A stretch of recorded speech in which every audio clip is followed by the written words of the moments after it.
झाली होती त्यावेळी ही दोन बंधू एकत्र आणलं असं याचं क्रेडिट देखील तुम्हाला दिलं होतं.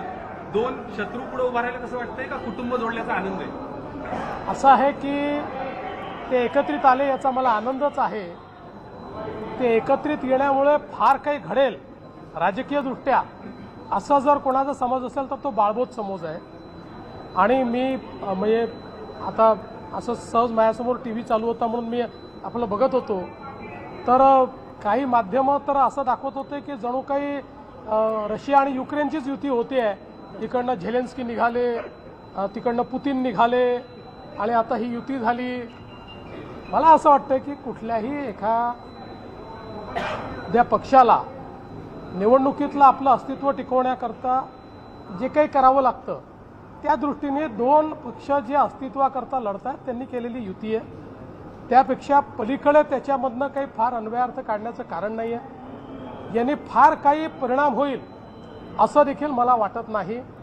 याचं कारण ज्या प्रकारे मुंबईकरांचा विश्वासघात या मंडळींनी सातत्याने केला आहे, ज्या प्रकारे मराठी माणसाला मुंबईच्या बाहेर घालवण्याचं काम आणि पाप यांनी केलेलं आहे ते मराठी माणूस यांच्यासोबत नाही. आणि ज्या प्रकारे अमराठी माणसावर सातत्याने हल्ले केले आहेत तेही यांच्यासोबत नाही. मुंबईमध्ये कोणी यांच्यासोबत येणार नाही. यांचा ट्रॅक रेकॉर्ड हा केवळ भ्रष्टाचाराचा आहे. यांचा ट्रॅक रेकॉर्ड हा केवळ स्वहिताचा आहे. निवडणुका आल्या की भावनिक बोलायचं. आता भावनिक बोलण्याला जनता भुलणारी नाही. त्यामुळे निश्चितपणे या निवडणुकीमध्ये त्यांनी अजूनही 2-4 लोक सोबत घेतले तरीही मुंबईकर हे महायुतीचं काम बघून, महायुतीने केलेला विकास बघून, महायुतीने भविष्यातली जी मुंबई तयार करणं सुरू केलं आहे ते बघून आणि विशेषतः मराठी माणसाला मुंबईतच घरं देण्याचा जो कार्यक्रम महायुतीने सुरू केलेला आहे त्यामुळे निश्चितपणे महायुतीच्या पाठीशीच मुंबईकर उभे राहतात. आकडे सांगणार नाहीत मात्र मुलं पळवणारी टोळी तयार झालेले त्याच्यामुळे आकडे आता सांगणार नाहीत असं देखील मला असं आहे की आकड्यांशी माझा काही संबंध नाही.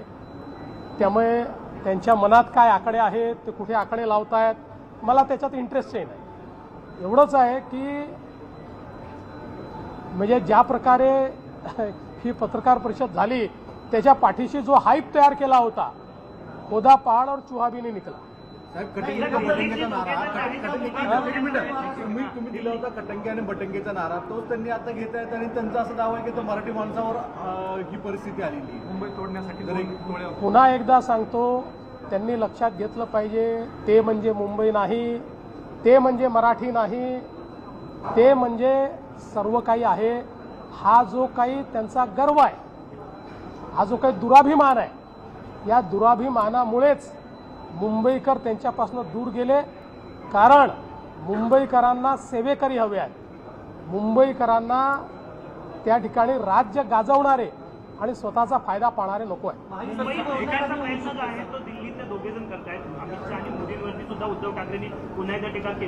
मला असं वाटतं काही तर स्क्रिप्ट बदलली पाहिजे. किती वर्ष एकच स्क्रिप्ट घेऊन हे लोक फिरणार आहे? काही तर नवीन आणा. आणि जसं मी सांगितलं, मी तर मागची असंच घोषणा केली होती, उद्धवजींनी विकासावर बोललं तर 1000 रुपये मी देईन. पण अजून माझे 1000 रुपये वाचले आहेत. अजून विकासाचं एकही गोष्ट ते बोलत नाहीत. आता ही निवडणूक विकासाची, मुंबईकराच्या हिताची निवडणूक आहे. त्याच्यावर ते एक शब्द बोलू शकत नाही. त्यांना 25 वर्षाचा हिशोब द्यावा लागेल, मिठी नदीतला हिशोब द्यावा लागेल, मराठी माणसाच्या घराचा हिशोब द्यावा लागेल. देऊ नाही शकत. सर, संपलेल्या पक्षावर आम्ही कधी बोलणार नाही, संपलेल्या पक्षावर आम्ही बोलणार नाही असं म्हणणाऱ्यांना आता त्याच पक्षासोबत युती करावी लागली.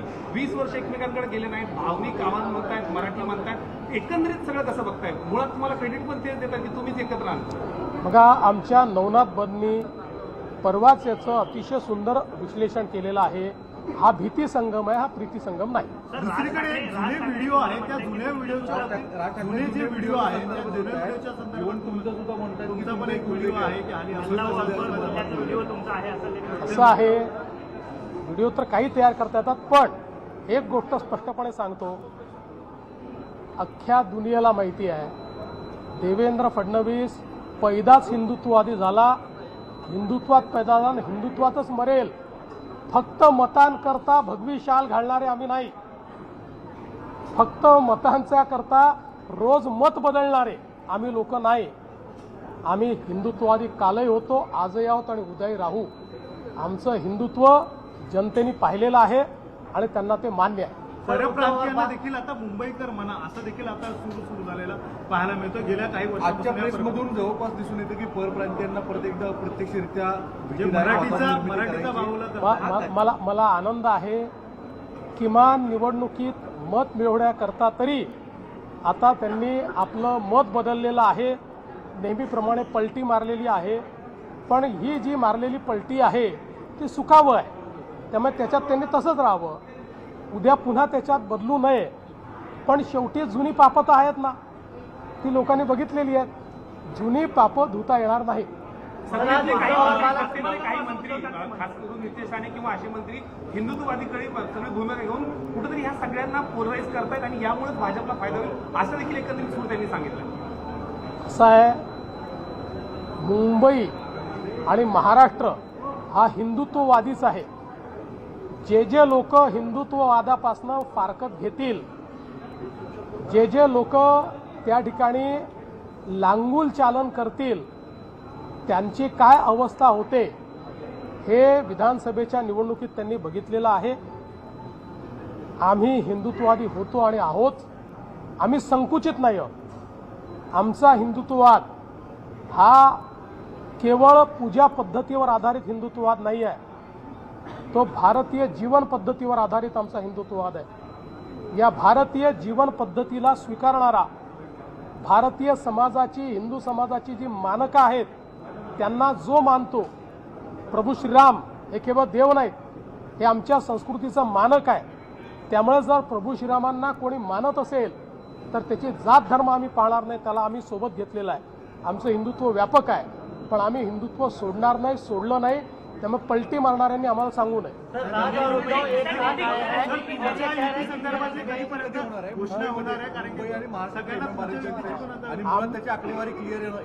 आमची युती अंतिम टप्प्यात आहे, लवकरच आम्ही त्याची घोषणा करू.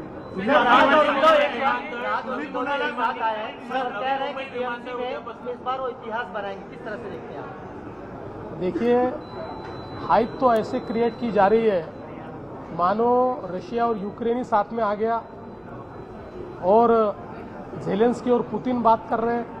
इस प्रकार की हाइप दो पार्टियां जो अपना अस्तित्व खोज रही है, जिन्होंने अपना अस्तित्व गंवा दिया है, जिन्होंने बार बार भूमिकाएं बदलकर लोगों के बीच अपने बारे में अविश्वास पैदा किया है, जिन्होंने तुष्टीकरण की नीति को अपनाकर एक प्रकार से अपना वोट बैंक खो दिया है, ऐसी दो पार्टियां साथ में आई है, तो उनके साथ में आने से कौन सा फर्क पड़ने वाला है.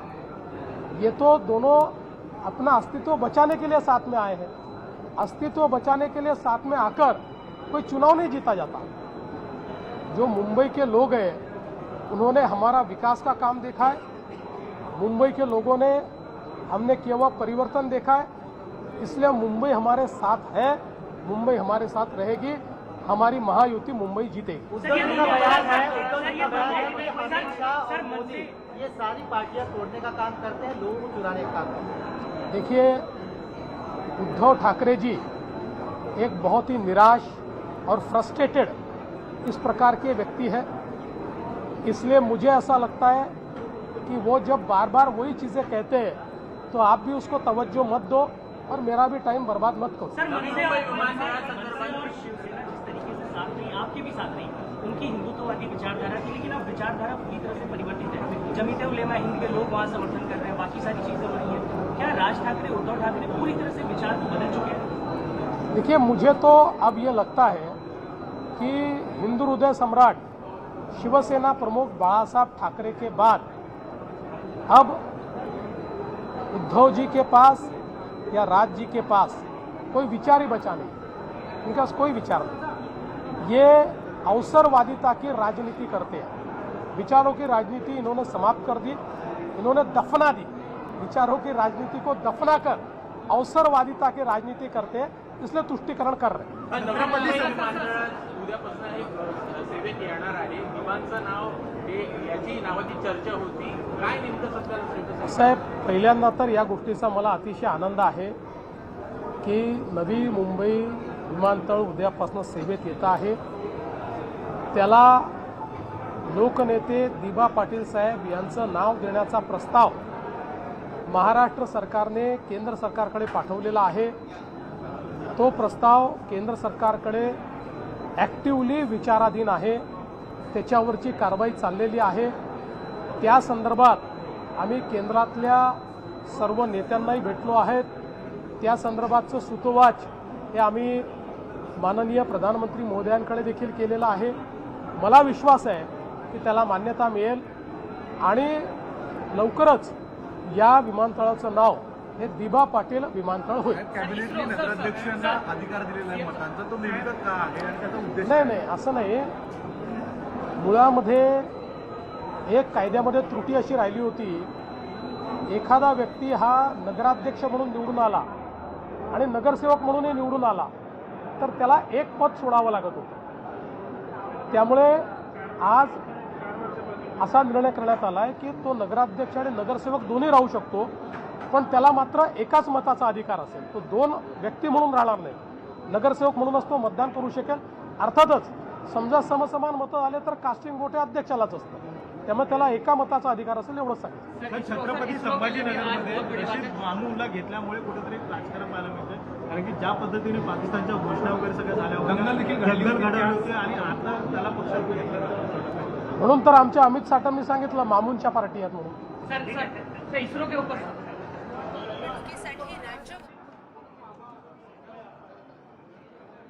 माणूस आम्हाला साथ देईल असं मोठं विधान मुख्यमंत्र्यांकडून करण्यात आलेलं आहे। त्याचबरोबर निवडणुकांमध्ये फक्त भावनिक साथ घालतात, विकासाच्या मुद्द्यावर उद्धव ठाकरे कधीच बोलत नाही।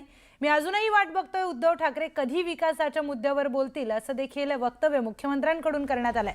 मुंबईकरांचं हित महायुतीनंच पाहिलेलं आहे, मुंबईकरांनी महायुतीने केलेला विकास पाहिलेला आहे, त्यामुळे मुंबईकर आम्हालाच निवडतील असा विश्वास मुख्यमंत्र्यांनी व्यक्त केलाय।